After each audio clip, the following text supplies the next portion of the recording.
Hello KXOPH.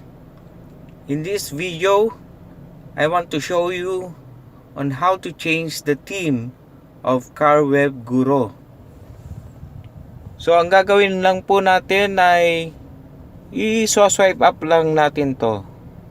Yan. Then you can see the set theme there. Just press that one.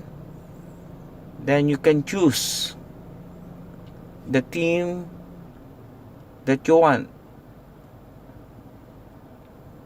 Then just press OK, and that's it.